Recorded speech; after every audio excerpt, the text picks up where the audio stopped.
What's the matter? Would you like the taste of breasts? Welcome to round 12 of Eat the Buckle, the horror movie battle royale podcast that puts two movies in a weekly head-to-head matchup where the loser will remain in the ring another week, and we will be forced to watch it repeatedly until we have one movie standing in an effort to determine the worst horror movie ever made. This week's matchup is returning to the ring 1992's Demonic Toys versus 1971's The Vampire Happening. I'm Jared, and with me, as always, are my two co-hosts that can walk and talk and even shit their pants. It's Aaron and Josh. How are you, fellas? I'm fantastic. It's November 7th. It's Yep. been an exhausting couple of days. Yep. We've been celebrating a huge win for the white man in this country. Far too long has our voice been ignored. And we've broken through the ceiling, gentlemen. Congratulations. We did it. I feel seen. I feel seen. I feel heard. And boy, do I finally feel power for once. I've barely gotten any sleep. I've been running through the local Target with my Viking helmet on and animal pelts, screaming, "Take your penis tuck bikini bottoms and go to hell, you commie bastards." And it feels good. Why? What happened this week? What's got you so jazzed? I don't get the. just a party. You're just really excited for turkey time. Just a proud boy. Yet we must move on to, better the world with our wit and our humor and our hot takes on films such as these two. Oh God, what a week, man. On top of all that, to have to then succumb to this. I hate to bust the rapper on this quote joke, but this week with these two movies and everything going on, the Mr. T pain. My prediction is pain. is very apropos. I gotta ask you guys something. Now that we're 12 weeks into the show, do I say Battle Royale wrong? Battle Royale. Is Battle it Royal? It's Battle Royal or no Battle Royale? Depends how you spell it. If it's wrestling, it's Battle Royal. It is? Because there's no E at the end of Royal. Oh no. Really? There's also Battle Royale with an E at the end of it. I do trust your take because not only are you a proud boy, you're also a wrestling fan. So not only am I a proud boy, I am a proud supporter of Vince McMahon. You mean our I'm not going to get into it. I need to stop this and say right now, I'm not serious about any of this. Nobody thinks you are. Nobody thinks you are. But no, so do I say it wrong? 12 weeks into this I've always said it's first of all, it's the 11th week. 11th week? Well, we did have to re-record one to look behind the curtain. So we are 12 weeks. How do you say it? We're only 11 rounds, but 12 weeks. Battle Royale. Like Royale with cheese. Yeah, I've always said Battle Royale. See, I believe it's the WWE Battle Royal. Wow. Oh man. So I'm a dipshit then. Well, no, I don't think either way is wrong. It's kind of like the clitoris debacle. Battle Royale. Yeah, I guess to move things along, if we need to, we'll do some off the air research, and Sandy Duncan may or may not be back next week. That's a big one, though. I've always said Royale. Hey, listeners, weigh in. Hit us up at we need to get an email. We'll talk about that in our next business meeting. How are you doing, Aaron?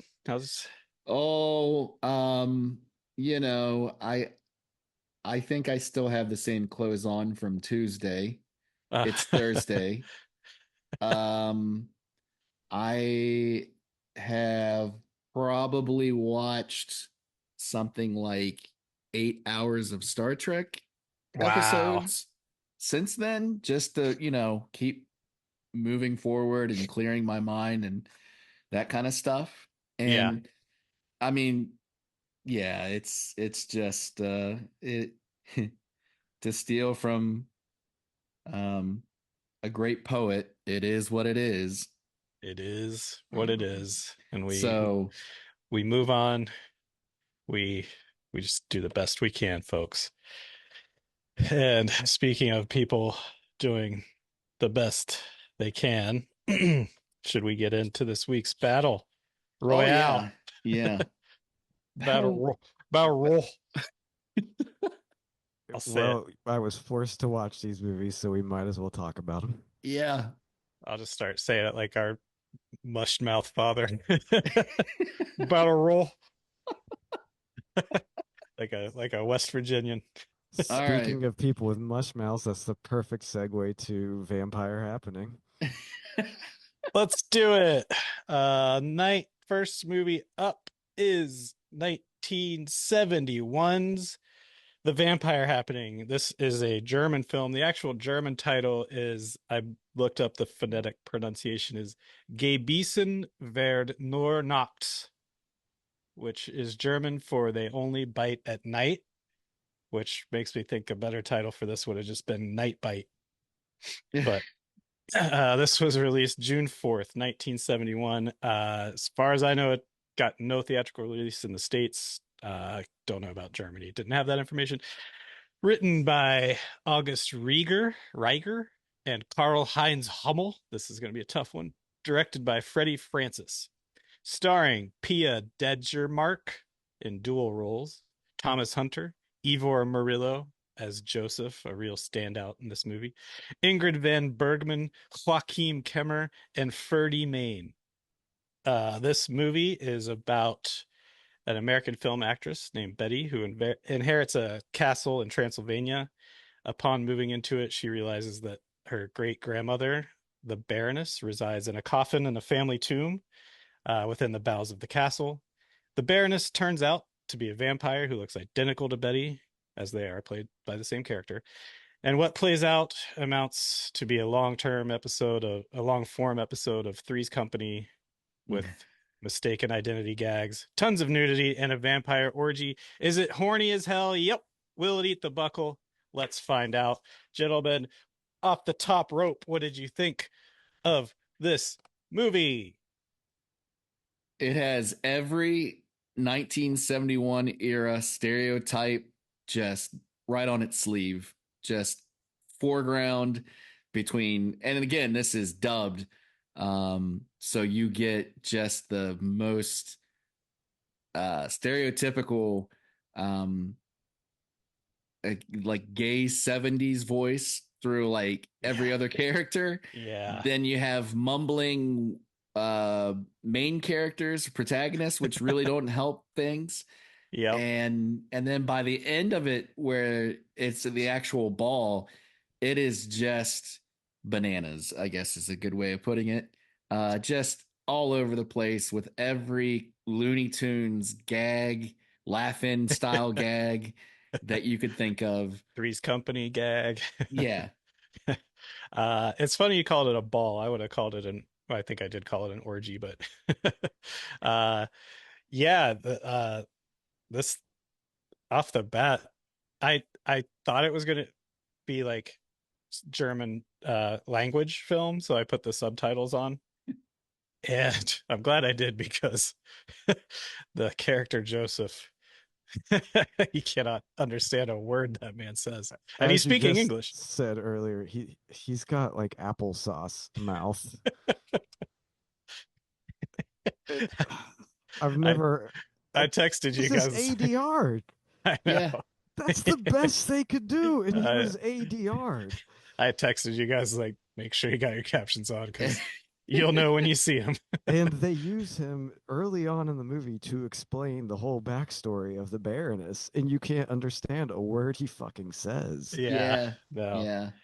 No. The quality of this thing was shocking. Even for like 19, I mean, there's good movies that have come out in the early 70s, late 60s that look good. Like movies like that typically have like a kind of uh I guess you'd call it like the Vaseline lens Yeah. look to it, but this thing looks like you put a jar of Vaseline on the lens and just left it there, and it was going through the Vaseline and the jar, and that's what you were seeing on the other side of it. It It was looks an like ugly movie. yeah, it looks like if you haven't, it's B Squad for like a Hammer film. And Yeah. Hammer films have always been real bright Technicolor, and Hmm. it's a little plotting, which this is too, but it's just like the low rent version of a Hammer film I with a think lot of boobies. I think a lot of movies. I think Freddie Francis was a in like the uh roster of the Hammer films directors. If Well, I Freddie Francis actually, now someone can correct me, is our only director to have won 2 Oscars. That cannot Yeah, possibly be right. What? no, that's correct. Uh, Because when I was doing background, I was like, all right, I always do this where I'm like, for all the shittiness on this movie, do they go on for bigger and better things? Much like uh Droopy. What was the cook's name? Dippy. Dippy? Dippy. Thank I you. can't. How dare you? I know. Dippy going on to do the special effects at Star Trek Five. Model work. Freddie Francis went on and won an Oscar in 1990 for Glory for best cinematography. And by the time that he had by the time that he had made this movie, he had already won an Oscar with Sons and Lovers from 1961. That So he owed someone a favor. Yeah. I'm gonna quit this show right now. That just I can't go on with that information. That's what in I'm my brain. saying. Like when I was doing my background info and I saw that on IMDb, I just laughed my ass off because I was like, this is our only probably 2-time Oscar winner that we'll ever have Holy cow! behind the screen, or at least. But what's funny is the cinematography in this is dog shit. It's bad. Like not just the quality of the film, but the actual cinematography is terrible. Yeah. I don't know anything about the man. I do very base level research for anything we do here, but I could only assume he made a bunch of money, won his Oscars, and said, "I just want to make a movie where I can see ants all day long." Because, brother, that's basically what this movie boils down to. Did you notice that this is rated 4 out of 5 stars by the Amazon subscribers? No. Every movie is 4 out of 5 stars on Amazon at this point. Amazon subscribers, we need to have a sit down. It's just they're all just Freddie Francis accounts. He just goes on and floods it with 5 stars. Freddie Francis did the cinematography on Cape Fear. It's not the same guy. It is, I swear to God. Absolutely can't be. I swear to God. This is gonna take some research because I don't. Are you looking at IMDb? Because I don't trust it. Yeah, I mean that's where I go to. Like that's what he's known for. He did the Elephant Man cinematography. Freddie got Francis. Holy moly! His last work was on Tales from the Crypt, the TV series in 1996. Stop it. He did Last Respects, season 7, episode 2, which by season 7, it was a little rough going, but we just went through a bunch of those. I don't think I made it to 7. By season 7, that's when they were over. I think they were over in England by that point. That might make sense. He even directed the original Tales from the Crypt, 1972. Wow. That was not a good movie. No. And it's better than this. He also directed Trog, which I think is the one where it's like, is it Betty Davis or no, Joan Crawford fighting a caveman. Oh yeah. Wow. Yeah. Okay. Eclectic career this fellow's had. He had a hell of a career. That's good for him. Wow. again, I can't believe it, but I'm happy for him, and I'm happy for us that we now know this, and we've been introduced to a man with such a filmography under his belt. Yeah, this Vampire Happening is right between Tales from the Crypt and Trog. So I think really this, just lining them up and knocking them down. I think A this lot of movie should have cocaine been probably going on back then. this movie should have been called The Vampire Not Much Happening. Oh my 'Cause God. it is not much happening It at is. all. When I've hit the button to pull up and see how much time had elapsed, it's like only 25 minutes had passed. The runtime of this movie should be a federal crime. Yeah, they could have He tied should this be up in sentenced. 35 minutes. This I couldn't believe my eyes when what was it, like an hour 45 of this thing? Yeah. Ooh, buddy, I couldn't believe it. This Like- might be the longest movie we've done yet. It definitely is. I It think, felt like yeah. the Darn longest. close to it. Very close to it, if not the most, which is boggles the mind. Question: Have either of you ever been on an international flight? Yes. Yes. Okay, do they show hardcore fucking on the international flight movies? Because I've been missing out. If you're looking at my iPad, they do.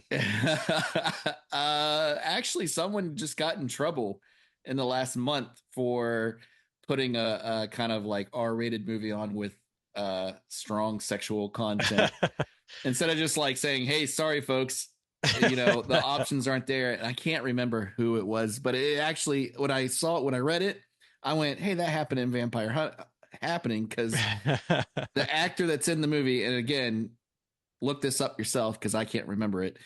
Just like Betty being on the flight, it was just like, oh, it's weird. The coincidence also is the person that was in the movie is on the flight. It is right there, yeah. Yeah, there's just kids with bottle cap lens glasses, just watching and smiling. It was a bizarre way to start this movie. I think the weirdest I've ever felt watching something on a plane was The Kingsman. Is that the movie, like that super violent Kingsman? Yeah. I was watching that on a plane and I realized there was like a kid in the aisle next to me. I was like, I shouldn't be watching this. So I put on Wreck-It Ralph and fell asleep. Nice. Sorry, yeah, totally. The other thing that the way this movie starts, the way this is the fact that I laughed because it has to be the same art house that came up with the Grand Muzzy that taught languages when we were kids had to do the intro credits for this because it looked like one of the bats was like a bat version of Muzzy. When I saw those credits, the artwork, I'm just like, oh, we're in big trouble here. Mm-hmm. And then immediately cuts to the actress going driving up the mountainside in her sports car. And every time they would cut to the castle, it would do like the quick close up of the castle, and that fucking woman's voice that would just, I was like, what is this movie?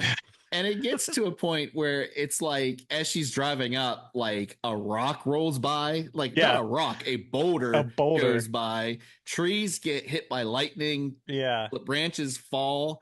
And I'm like, all right, this is like, Airplane or Naked Gun. Like it's like a Z Brothers movie, but it's just like, nope, it's dubbed and you don't get the jokes, so you can't tell for sure how comedic it's supposed to be.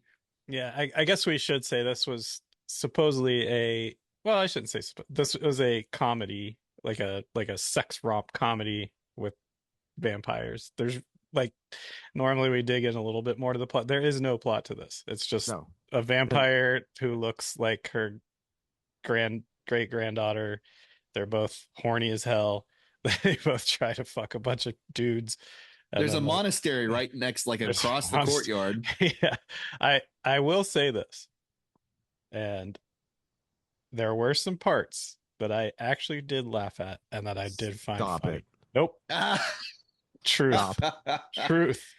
The part. Okay. Oh well, we'll get to that. because this leads into that. You're going to make me really angry. The like the demarcation of the two, like how you tell them apart, is that one of them's blonde, the Betty, the main girl, is blonde, and the Baroness has black hair, and wears she always has a rose But attached Betty to her. also wears a black wig. That's what I for was no gonna say. reason. Betty like sees this monastery. She gets real horny, so she goes out to seduce this young monk in training or whatever it would be. Who looks like Richard Kind. Looks like Richard Kind. And for some reason, she puts a black wig on to do this.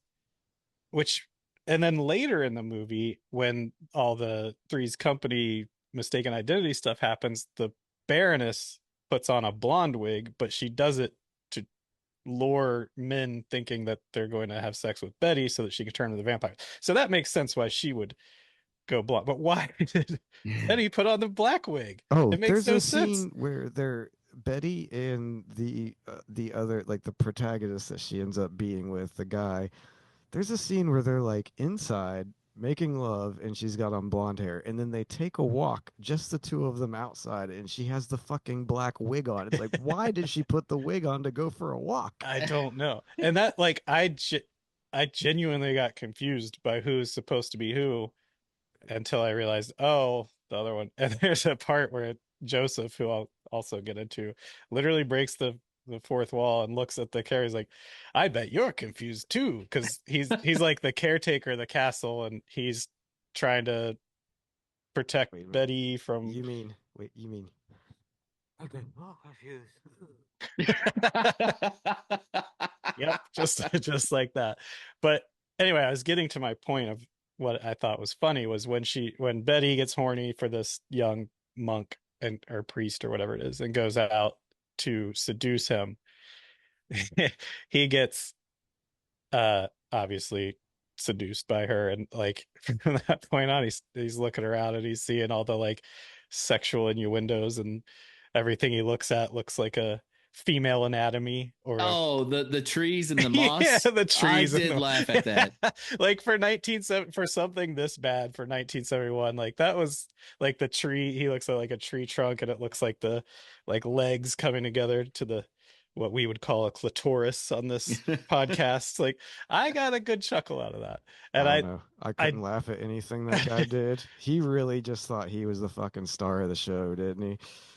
Yeah. Is that Brother Martin that we're talking about? Yes. The guy that looked like he was trying to keep down a turd every time it showed him.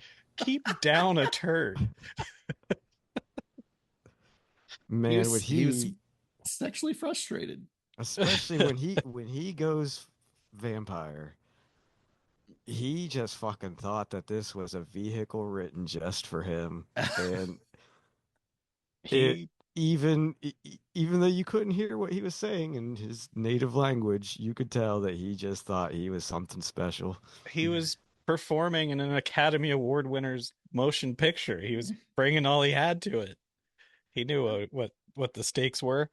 He made me upset in ways I've never experienced before watching a movie. I also laughed early on. Did you catch the smallest butt crack in the world? No. Was it holding down a turd? When they're going through Jonathan the caretaker showing off the castle, they go down to the torture room, right? And they show all the Betty imagines has like a kind of like a dream, walking dream of people being tortured, like as he's describing all the different implements. And there is one shot of a woman hanging by her ankles that I paused and I showed my wife. I was like, is it covered up, or is that how small her butt crack really is? See, I was convinced that was a very feminine male from the backside, because they went out of their way not to show you the tits of the person hanging. Yeah. Oh, maybe. I don't know, but I just laughed. I was like, that is the smallest ass crack in terms of height I've ever seen in my life. Because, correct me if I'm wrong, isn't that also where the gay pilot from the beginning shows back up for some reason? Yeah, they kept 'Cause of having callbacks first to the 25 minutes of the movie, they kept calling back to this gay pilot, and then he just disappears. Yeah, Yeah, Betty who had was a thing against him. You could kind of tell because she kept showing him like being yeah. tortured. He And had then the a same guy does show back up for the happening as a vampire. And then there was the gay man who had a very unfortunate representation in this movie. That I don't All of them. I feel bad doing the voice, but don't do that. Oh yeah. That and they kept calling back to him doing it. I was like, I mean, different times, I guess. But even for back then, I can't imagine it probably wasn't as offensive back then, but like it just wasn't funny. It's there What for a- laughs. Yeah. What about the older monk with his telescope where he's spying on the Yeah. German teacher and said, I shouldn't be doing this. Blah, they should ship the dike back to Holland. Ugh. Yeah. Yeah. There's It your was a Academy different Award time. winner. Different times, but also future times. But let's We're back, baby. some other things I found funny were there was a funeral and the priest was giving his eulogy and he's like, and at times like this that make us realize how short and he's gonna say lives, but he sees like, because everyone's horny for this girl, he sees a girl in a skirt, he's like, how short are our skirts? Yeah. Which is dumb, but it made me laugh. I thought Joseph was very funny. Wordplay of the Old West. God, I don't believe I'm hearing this. I thought You thought Joseph Joseph was Joseph funny. cracked me up where I- he's bumbling yeah. around and he's like finds the suit of armor and puts the helmet on because it covers his neck and then he can't see and he's bumbling around. And there was the part where Betty comes home late at night, knocks on the door, and he lets her in, and then later, like 10 seconds 2 later, seconds later. the Baroness comes in with the guy, but wearing the wig. So it was a good who's who laugh for me. All right. Now, Josh, bear with me because this does put a big hole. Like this is a big negative for this movie. Really, the only one I can think of off the top of my head while we record here What? is with Joseph when he supposedly Claramonde is in a box and he's boxing her up to throw her into the river or lake. The Baroness, Claramonde. Yeah, Claramonde. Like he goes and he doesn't hit her with the stake.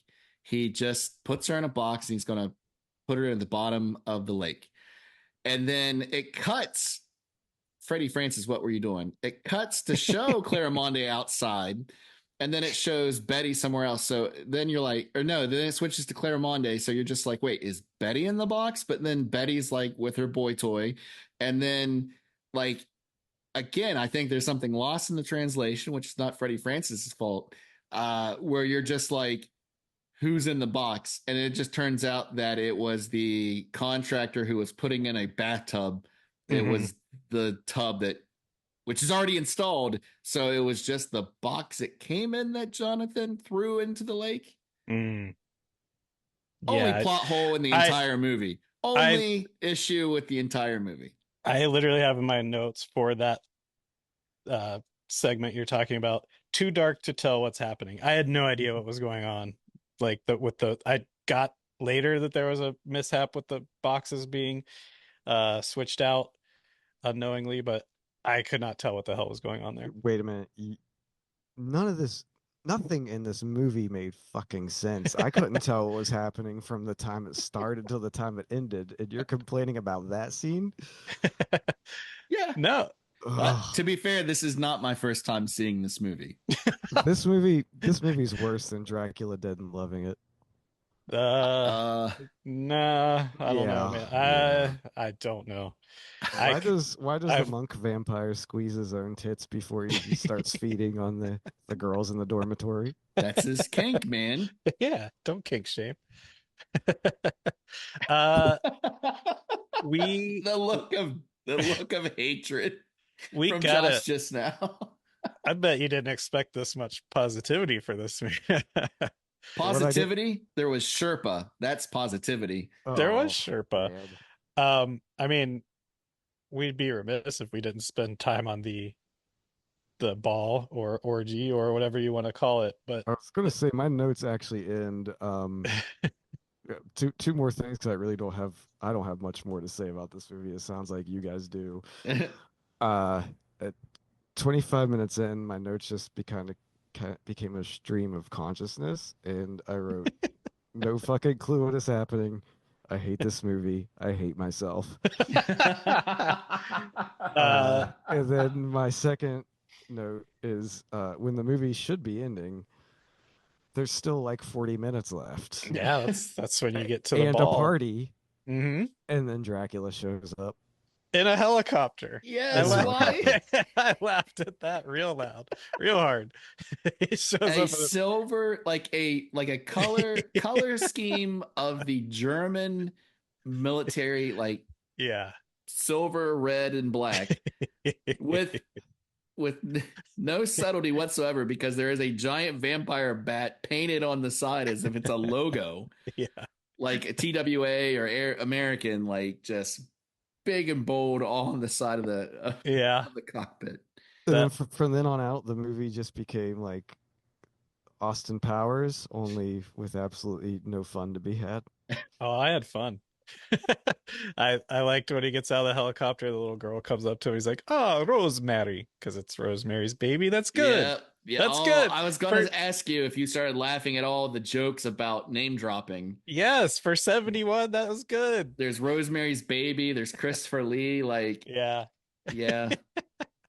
I also thought it was hilarious when the two Joseph and I don't have his name, but the male romance boy toy. The boy toy. Normally I like to learn the names. On this one, I'm like, yeah, it doesn't boy matter. toy. To Josh's point, it doesn't matter. They're sneaking into the ball, but they're both humans, and they have to disguise themselves. So they find like a rat skull or a cat, some kind of skull from an animal, and they take out the fangs, and he has to put them in his mouth. Yeah. That was good. I mean, look, it wasn't good. It was. I hated it. But stop saying it's good. I'm saying that particular joke was good. It was a bad movie. I did not like it, but like comparatively to some of the other shit that I've seen on this podcast, I got some laughs out of it. So it was way too long. I don't hopefully never want to see it again, but who knows what'll happen with this, where we're going with this. But I forgot when I posted this as a option that it was a Christmas movie. Yeah, I did have a note. There's like towards the end, there's snow coming down. What? At the end, it straight up cranks up the Christmas tunes. And it's playing "Oh Christmas Tree" or "Oh Tannenbaum," if you will. Somehow it's snowing in Los Angeles. No, they're in Transylvania. No, they fly. Claire Monde flies to America. Oh, yeah. You're right. To start her new vampire kingdom in Hollywood. Yes. That last scene, too. Like, after they sent her off in the coffin to L.A., your last scene of the movie is a far-off shot from the other side of the airport of three people laughing and talking and hugging. The stalker camera. What the? Yeah! It's like paparazzi video is the way you end this movie. You just don't understand the nuances and abstract thinking of an auteur like award-winning Freddie Francis. There's layers, Josh. Yeah, layers. It's upsetting. You gotta dig in.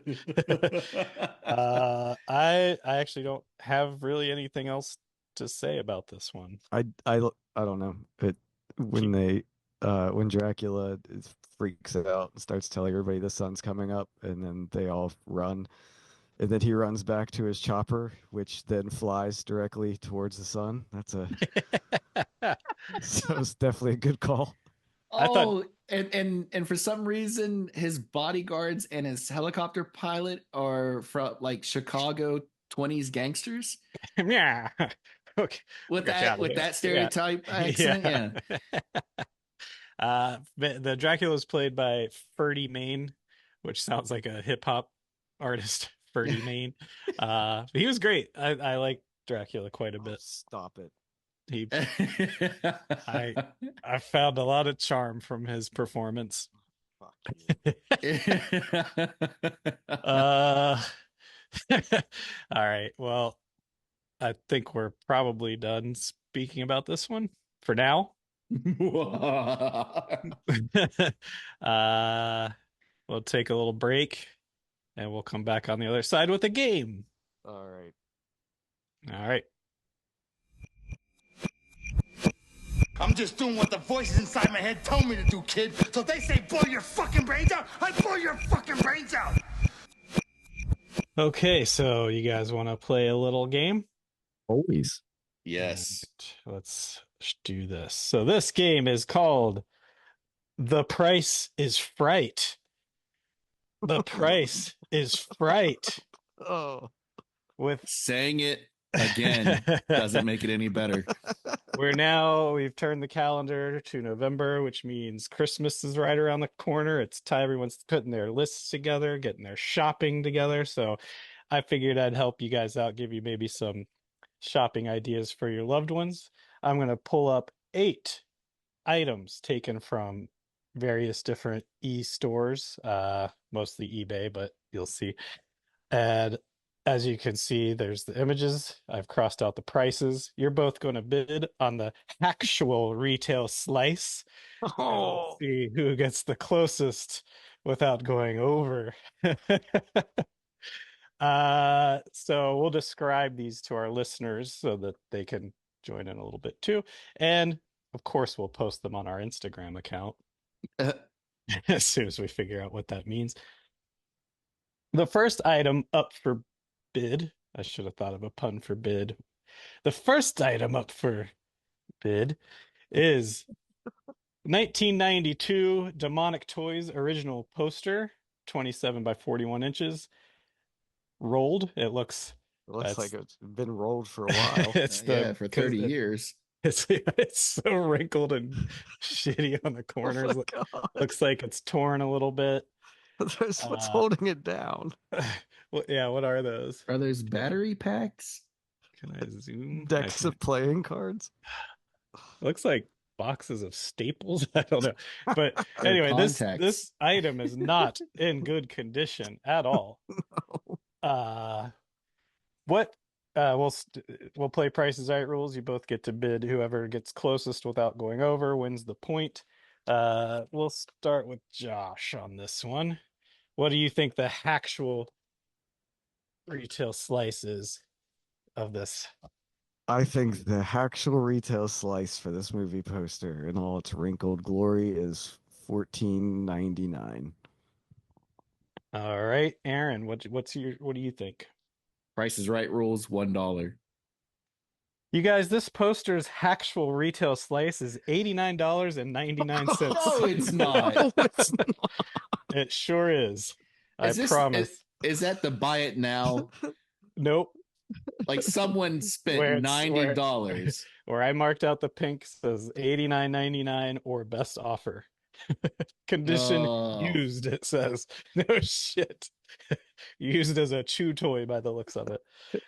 We really do need to get something where we could post these for people to see. Because so who got that? Josh got that one? That's insane. All right, Josh got the first one. Two people have added this to their watch list. The next item up for bid is the Andre Toulon Puppet Master Replica Collection Blade. Ooh. So this is a actual 2-size model of the Puppet Master, probably the most popular character, Blade, who to me looks like a housewife of one of those shows. Look at those lips. Look at that. I'm not trying to be mean since he was in a motorcycle wreck, but it always reminded me of Mickey Rourke. He does have some Rourke to him. What? Reminded me of a middle school science teacher we had growing up. Yep. What do you guys think? This is from the Full Moon Entertainment store. The last one was from eBay, I should say. Got a little lazy with the pink out on that price there. Yeah. I'm doing the best I can. We're all just doing the best we can. What, Aaron, you can start this one. What's your bid? I have to say, in the last week or so, I have gone after I complained about all the merchandising and did see. From memory, I was just screamed at the computer. I think this is $399.95. All right, Josh. They're actually $399.99. 39999. I know it's absurdly priced, but I don't think it's quite that high. I know they had one at the Dirty Mall in Washington, Pennsylvania. And I think the price is more like, of course, this was a while ago, but I'm gonna say like $199. The actual retail slice is $360. Aaron, you were closest, but you went over, so it's gotta go to Josh. Oh man. Prices, what did I call this? Prices Fright rules. Next item. This is also from, so Aaron might have a leg up on this one. This is also from the Full Moon Entertainment store. They have their own kind of generic version of Fangoria, which I didn't know. It's called Delirium Magazine. This is a 4 issue subscription to Delirium Magazine with a Klaus Kinski cover art. The cover is Jack the actually Ripper. pretty cool. But yeah, so really not much to describe to the listeners. So well, Josh, you go ahead and start this one. 4-issue subscription to Delirium Magazine. If a 4-issue subscription to Fangoria is $100, wow, I'm going to say that a 4-issue to Delirium Magazine is going to be at least $150. Josh says $150. Aaron, what say you? I feel like Bill Gates trying to figure out what the price of a gallon of milk is because I haven't subscribed to a magazine in probably 40 years. Let's say not 40 years, 20 some. Let's say Price is Right rules $1. $1. The actual retail price is $50. Oh man. Goes to Aaron. We're 2-1. I overestimated the quality of Delirium Magazine. Yeah, it doesn't tell you that it's only 20 pages long. I know. I really it's a leaflet. Like those like little leaflets you would get in Sunday school. Yeah, it's probably you just open it and it's just their shop items. Like it's just a catalog to buy more of their shit. Yeah. Here we go from Full Moon, the Demonic Toys Blu-ray. Oh. Just by itself, the Blu-ray. Just the Blu-ray. Which, Blu-ray, it used to be under $20. These days, they can go anywhere from $8 to $100. Not 4K. This is just just the regular. Just regular Blu-ray. Whose turn is it? Aaron's first, I think. I went first last time. No, I didn't. No, because you just you underbid him. I did $1. You did him dirty. You did a dirty $1. Let me say that direct from Charles brand, it's probably $39.95. All right, Josh, what say you? That was one of the prices I was tossing around in my head, but I'm going to say $29.95. Well, no one gets a point. You've both gone over. The actual retail price is $16.95. I mean, good, because that's what it's really what it's worth. Is it worth even that? No. If you're a fan. And aren't we all? Next item up for bid. I found it. The Magic Slate with Big Bird from The Gate, selling on eBay. Wow. The Magic Slate is that card that's looks like a clipboard kind of, but it's like a cardboard background with that one little gray sheet that you draw on with a plastic pencil. Josh first on this one. That is correct. I'm going to say $300. Aaron, what say you for Magic Slate? Now, this is Off to Granny's House. Are we sure it was the Off to Granny's House edition of the Magic Slate Plus?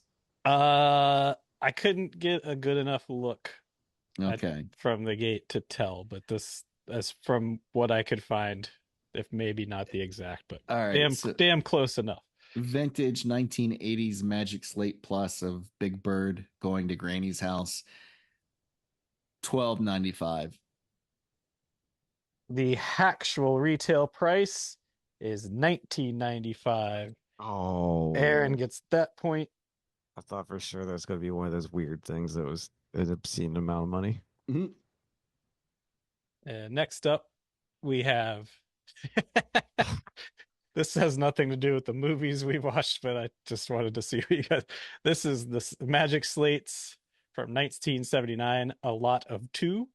And these are Star Trek. We've had a lot of Star Trek talk tonight, which is fitting. So two Magic Slates from 1979. One has a really weirdly drawn Kirk. Well, it's weird because it looks like Christopher Pine is It Captain does Kirk. look like the Christopher Than William Pine Shatner. and I think is that Spock down there looking like the Beatles. They all look weird. What is Uhura white? They all look like they're holding down a turd. Uhura looks like she's Asian. She's white. She looks. That doesn't even look like her at all. She's That's got not. like That's not even. It's got like a bob cut. Chapel or anybody. No, they kept the black woman off. Maybe they about couldn't her. Here's afford. a blonde. I don't know how they did it in '79, but maybe they couldn't afford the likenesses. They just had to. Oh, it's Star Trek with a CK. TRECK. That's why they would. Just kidding. All right. Go ahead and bid on this. I forget who was first. It's me. Okay, go ahead. Wow. Lot 82 of the Whitman Star Trek Magic Slate Paper Saver from 1979. And it's two Magic Slates. And because it's Star Trek, it's easily $57. It is used condition. No, I didn't see used. I'm going to go with $1. Wow. So close. It's actual retail price is $55. Aaron, you were two off, but you don't win because it's Price is Right rules. Okay. If you want to sell anything on eBay, just make sure it's Star Trek and put a 50 before what you actually want out of it. Yep. Really? Because I have a lot of false craft dishes I'm looking to unload. we got two more. This one is the original 1987 The Gate pre-release newspaper advertising slick. It's kind of cool looking. It looks like those things we would wrap textbooks in. It doesn't look cool. I would That's the opposite of cool. It says next Friday, May 15th, the gate will be unlocked. It's like a little newspaper print ad with the cover of the poster and VHS box cover of the gate. What do you guys think? Josh, I think you're first. Yeah. It's an original. Mm-hmm. It's actually a decent condition compared to that Demonic Toys poster. It's a little frayed here and there, but it's not. Well, do I have to guess the original price or price with coupon code? No, the original price. Okay. We don't do coupon codes here at the Price is Right. All right, there are two available. I'm gonna say that This little darling is $17. Josh says 17. AJ, what do you think? I'm gonna say $3. $3. The actual retail price is $49.99. Bullshit. $49.99. Who said What's- 17? Josh did. Josh gets that one. He's cleaning your clock. It's 4-2 with 1 to go. So we're gonna make this one 3 points. So he can win. This one is The Vampire Happening Fridge Magnet. Priceless. It's a weird poster for the movie. It's the Italian movie poster, which, as far as I could tell, neither of these people. It's like a artist. What would you call this? It's like a half a liter of red for Count Dracula. What is this, like art? What kind of art would this be? Like Not good. not- 60s. Yeah, like that pulpy kind of. Yeah, like you'd see this in a Time Life magazine. Yeah, there's a girl sitting on a jar full of blood, who does not look at all like the girl from the movie, wearing some lingerie, and then Well, she does have that weird Sharon Stone from Casino mullet beehive. yeah. That's factual. I enjoyed that female actor. Yeah, she was gorgeous. I did not mind seeing her breasts the entire film. I did not enjoy the mullet wig that we were previously speaking of. All right, what do you guys think? We got to get into the next movie. What are you, Josh? You're first on this one. Nope. Oh, Wait, am I? yes, No. no, Yes. yes. $5. It's a magnet. So it's not a movie poster. It's a magnet. Well, no, it's depicting the movie poster. The Sure, but the Italian movie. Yes, it's a magnet. It doesn't have the dimensions, but Fridge magnet. roughly maybe half the size of an iPhone. More than 10 available. $9.99. It says right there. 1 3/4 by 2 3/4 inches. Oh, it does. Okay. Oh, I wait. want to take that back. I'm gonna say $4.99. Wait a minute. Wait, what did Josh say? Bob Josh Barker said, could never he'd never let Josh, you do that. Josh said 5. I'm going to allow it just because. Oh, if Josh said 5, I'll say $9.99. $9.99. Because there's no way it's $4.99. You could do him dirty. You want to go $4.99? No, if I was gonna do him dirty, I would say $1. Or 501. We're playing for keeps here. Because I bought bought- I actually- I bought all these products, and the winner gets them. 501, you're saying? So you've spent roughly $200 Yeah. on shit. Yep. No, I did not. You said 501? Yeah. The actual retail price is $6.49. You did him dirty. You get the 3 points in the victory. Josh wanted me to win. That's why he let me even though- know you could say 501, and Even though it wasn't Josh even beat in my your ass. heart or my mind. That was The Price is Right. Thank you for playing. I always get fucked out of winning these games. I think you let's- won the last one, didn't you? Oh, who even knows? What even No, was the last one one? was the dating The newly dead, the Booley dead game. The Booley dead game. All right, let's get into demonic toys. Because we have to. You don't need to recap it. No, People I'm not know. going to. I People never know. will. I'll never recap the I second want to one. ask because I thought maybe it was just when I was streaming it the first time. When you guys were watching it the second time, did you notice how much the screen was like breathing, Yeah. like going in and out Mm-hmm. from like the transfer? I thought I had blood pressure issues because I was like, why is the screen doing this? And then I realized it was the TV and not me. Yeah, I watched it on YouTube the second time, and I don't think it had those issues. It seemed to be a better transfer somehow. I don't know, but I did notice that. um, I would like to start off by giving props to Richard Band, brother of Charles Band, who did the score for this movie and has done, as far as I can tell, the score for pretty much every film. He has 138 credits to his name. Oh my God. Talk about job security for this guy. Like, every time Full Moon drops a turd, he's going to score it. But he's going to take the Puppet Master score and he's going to change a couple just a couple things, and there you go. There's your new score. He has some good. He did the score for Reanimator, which I love. I actually have the vinyl of that, and I think it's great. He did From Beyond, so probably some ties to Stuart Gordon.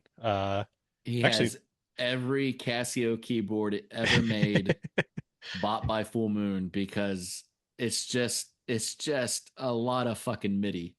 Yeah.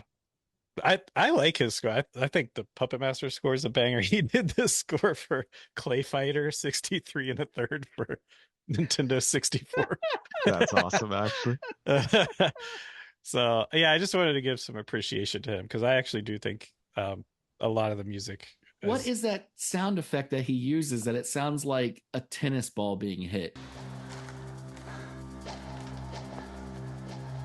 Like, what instrument is that supposed to be? It's like, boom. Maybe that's what it is. Maybe he's like oh, I can't think of his name. From the Beach Boys, Wilson. Brian Wilson. Brian Wilson, yeah. Maybe he's a Brian Wilson type, just experimenting with sounds and is locked away in his music chamber. Yeah, I didn't like this any better on my second watch. In fact, I liked it a lot less than the first watch. One thing I thought was funny. It opens with that dream sequence with the clocks. There's like 4 grandfather clocks spinning real fast. So I was like, maybe there's something to these clocks. And then after the first segment where it gets out of the gun bust, it goes immediately to the chunky chicken restaurant, and there's a big clock featured pretty prominently. So in my mind, I was like, I wonder if there's something going on with clocks here. So I paid attention to this. The time on the clock in Chunky Chicken is 9 o'clock. I would assume PM. When he arrives at the warehouse and the security guard's like, took you long enough, and he says 12 o'clock on the dot. So it took him 3 hours. 3 hours to drive around the warehouse district. And he goes there every night, it seems. He orders that chicken. So he has to know his way there. Do you think he just is like halfway across the state delivering that chicken to? I was gonna say maybe it's like LA and he lives like, in the bottom quadrant and has to deliver all the way to the top, because that's how much this man loves his chunky chicken.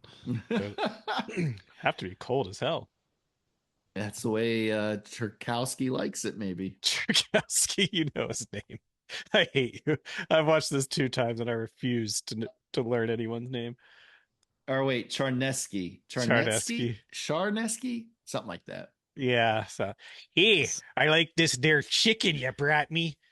I don't think I brought up my favorite line of the movie last time, just because of how stupid it is. But when he's the scene with what did we dub that guy, the chunky chicken delivery guy? Billy Badass. Billy Badass. Yeah, so Mark. When Billy Badass is in the chunky chicken restaurant and the the intense manager's giving him the shakedown, and he's like, "Is that a cigarette in your mouth?"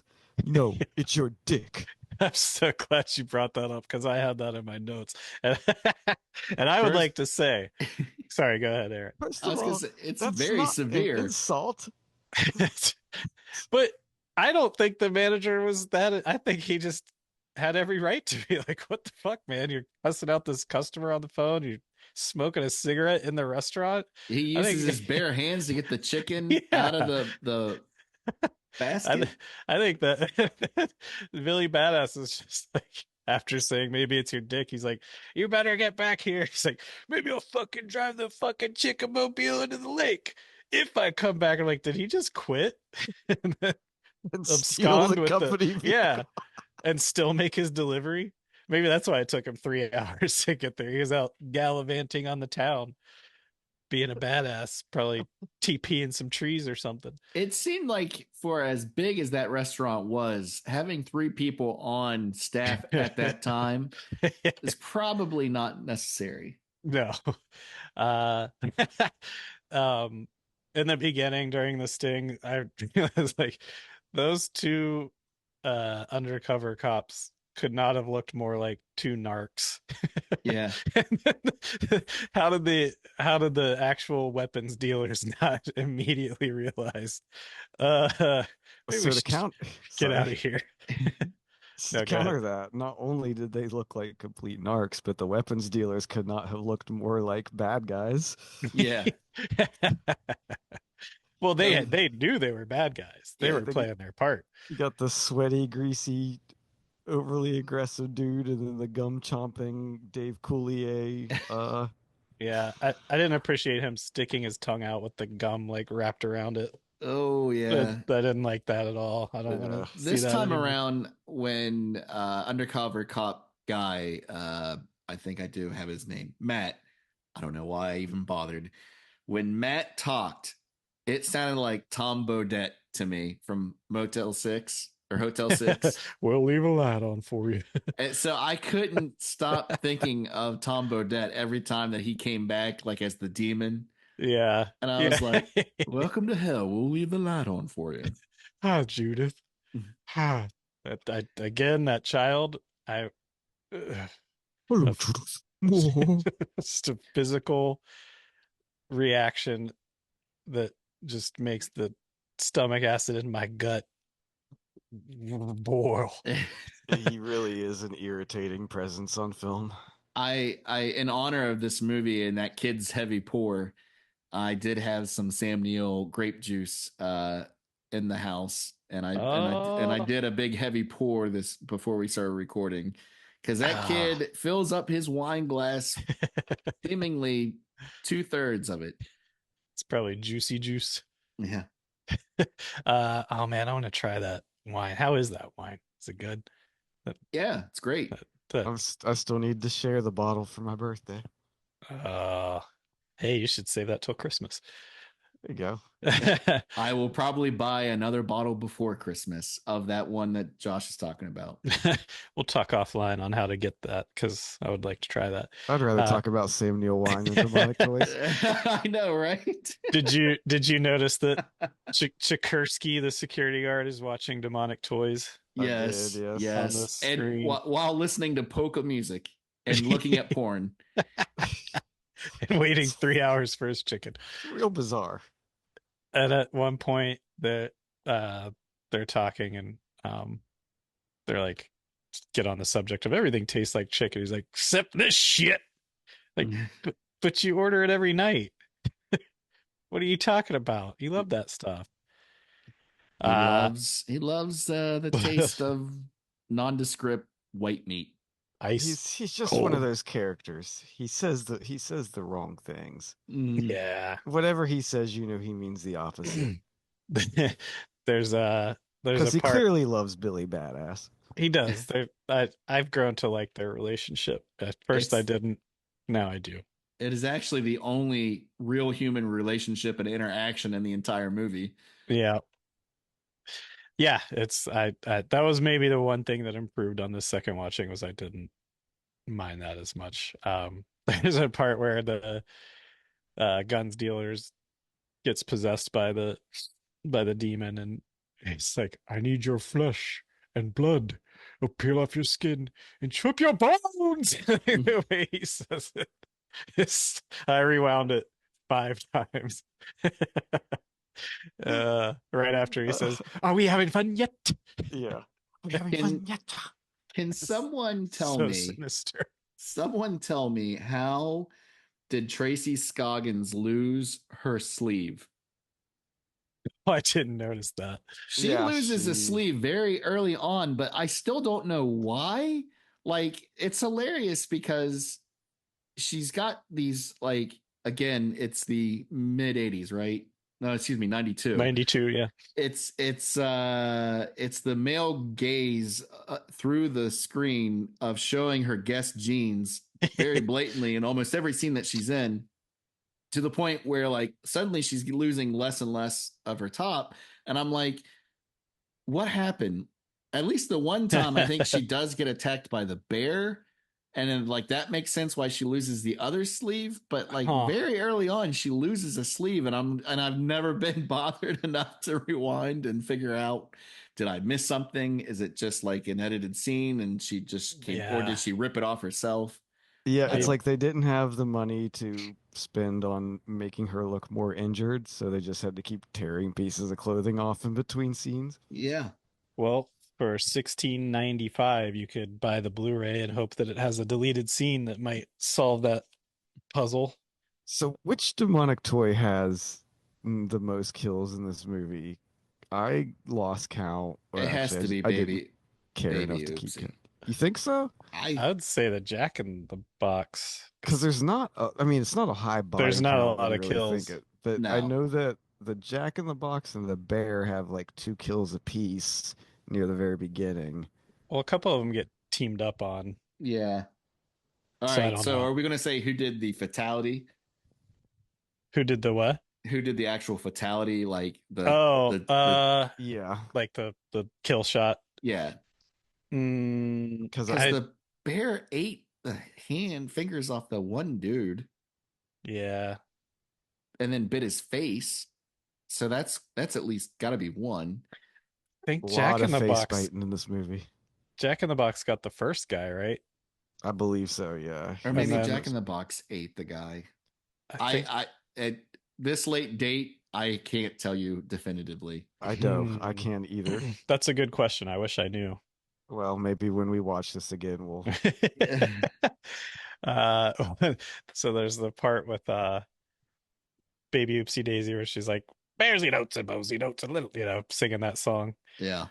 Fuck bears and oats. And then she's just walking down the hallway singing it to herself, and then later in the movie Judith and whoever are walking down the hall, and you just hear the demon go, a kiddly divey too. From the song. Did you notice that? I'll take your word. A I did kiddly not. divey too. Like, hey, that's not sinister or scary at all, but also like they weren't around to hear her sing that song, so they're just like, why is this ghost trying to scare me with this stupid song?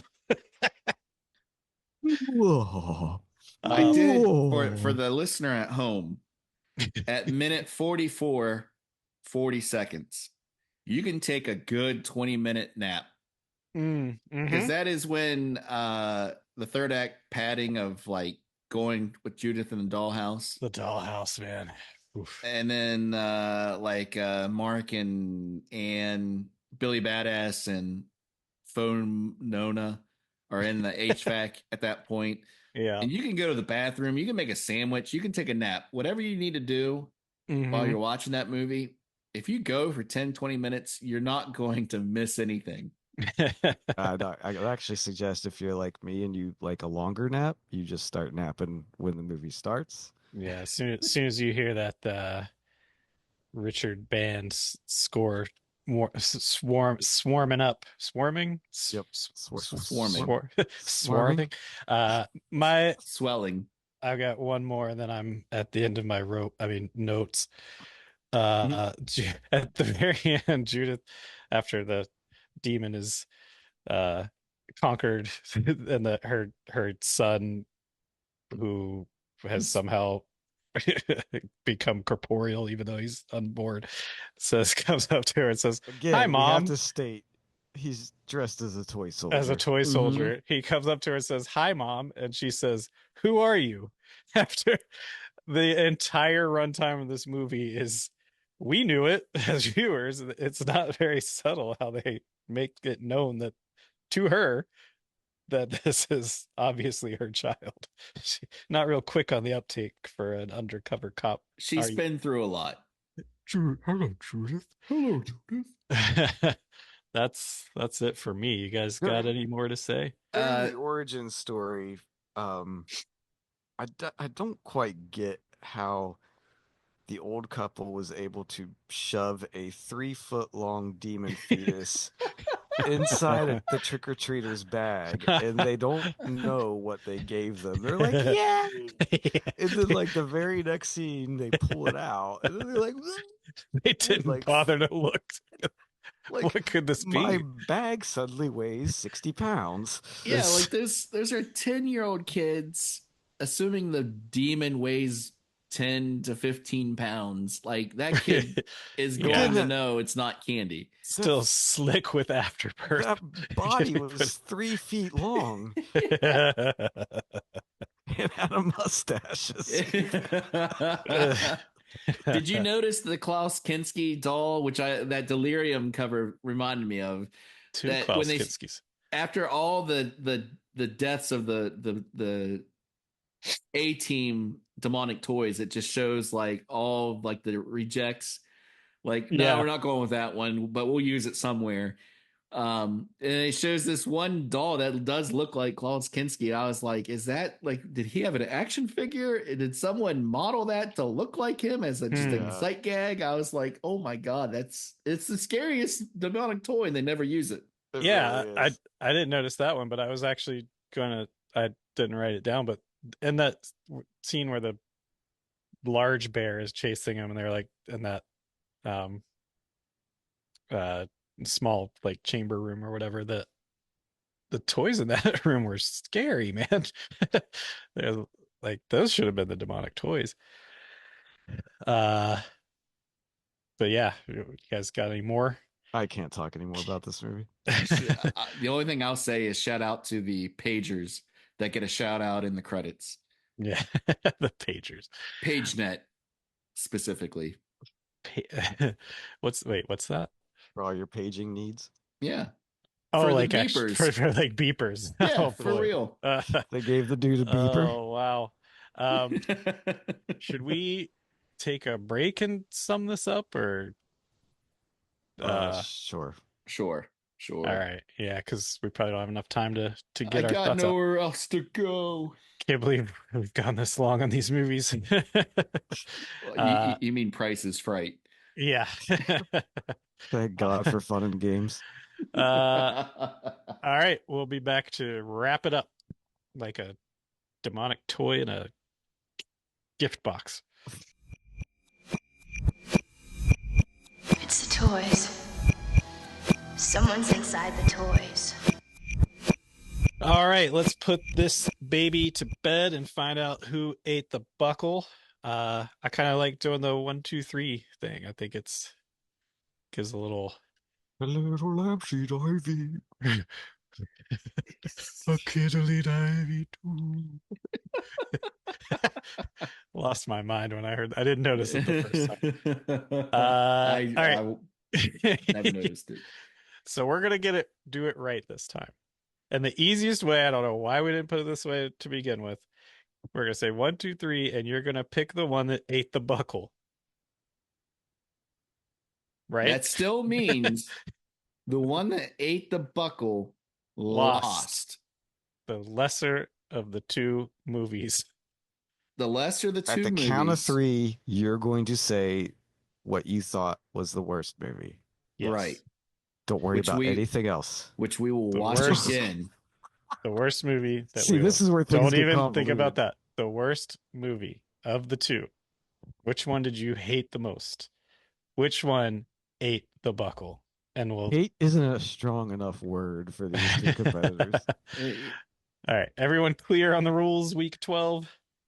11? Week 11. Are we clear on what week it All is? episode. It's week 11, dude. We've been here for a week doing this episode, so Oh, God. we're now technically in week 12. All right. Ready? We're going to go 1, 2, 3, And eat say the it. buckle. 1, 2, 3, One. shoot. Yep. So here we go. One. Closing arguments? We'll give our Oh, we'll defend our Are we just- position are we afterwards. just- Oh, Well- afterwards. Yeah, we'll give our thoughts and then Oh, we'll no. defend our position. we're going to go around the room, or are we just going to do a round robin, like just scream it? Just all at once? Yeah. All right. We'll see how it goes. All right. On the count of What? 3, we defend our position. Fucking fucking defend your position in a headlock, you son of a bitch. Box your ears. Ready? 1, 2, 3. Vampire Demonic Happening. toys. Vampire Happening. Ooh, not unanimous. Again, I liked Vampire Happening more than Demonic Toys. I Insane. hate. I found at least something to look. I'm a red-blooded American man. I would rather look at a movie where there's gorgeous women with their breasts out 90% of the runtime and gave me a little bit of chuckles than have to sit through even 5 minutes again of Demonic Toys. Well, congratulations, because you get to sit. I'm happy about this, but I that's fine with me. Fuck Demonic Toys. At least Demonic Toys made sense. I mean, that doesn't Made. Oh, sorry. Made more sense. that's a good clarification. I don't like either of these movies. These no, movies, they're both awful. you're I would gonna like have that a to be bad very time. clear. Yeah, I want that to be very clear. I did not enjoy the vampire tits, vampire booby parties, whatever it's called. I didn't like it. If both of these movies were in a burning house and I only had the option to save one, I would turn around and walk away. No, you'd light your cigarette first, buy the house fire, and then stroll out the house. Well, we know that Vampire Happening ate the buckle. Let's see what it's going to go up against next week, unless you guys have. Oh, we're not going to do closing arguments now. Well, Just- I thought we just were, but go ahead. I thought we all got a Yeah, chance. go for it. All right, no, I think Josh needs to do his closing arguments now. I don't have anything left to say. Oh. I'm done. For all the reasons Jared described, that's why I'm happy to watch Vampire Happening again. But does that? I feel like he's manipulating the system. But wait, so did you like it better? Because hold on, I like it. I have a better time with Vampire Happening. To be fair, I do. I was the one. I was the one that brought this up as a suggestion, and I had seen it previously, but outside of the parlance of the podcast. And yes, I enjoy it more, but it's not a competent movie in the sense that there's long stretches, to Josh's point from earlier, where you're just like, what is going on? Why is it going on?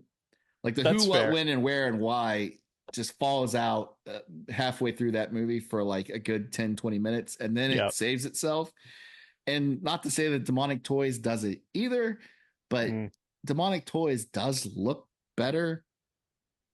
I don't remember there being any soundtrack at all. Like, is there music in Vampire Happening? Uh, I remember the Vampire Jam Band. Yeah. Oh yeah, but- The band. Well, there's a definitely groovy swingers. we got plenty more to early talk 70s about. music.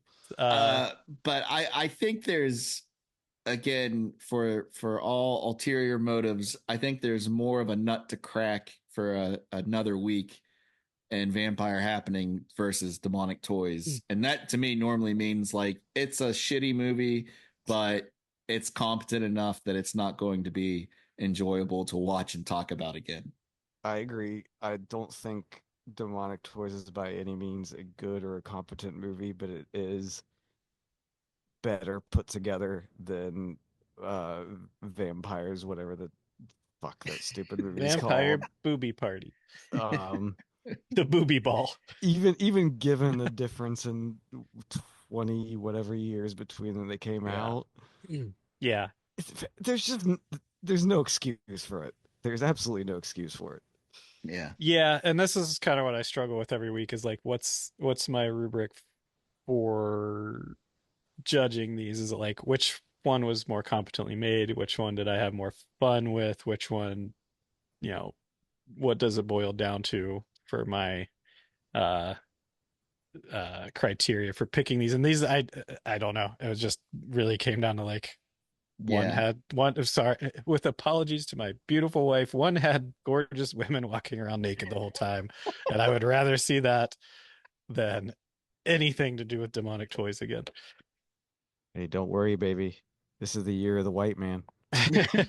God. You can say Yeah. whatever you want. At risk of sounding like a chauvinistic pig, those are the facts. That's what this had over that one. I'm sorry, but that's how it goes. And again, it's a movie podcast. We try to be as objective as we can, but yeah, I just really need to start trying to find something to like about these movies because I know we're supposed to be objective, and I'm trying real hard. got a soul search. Okay, so let's find out who it's going up against next week, and that would be numero 5. Hold on, what's numero that's one of 5? Josh's.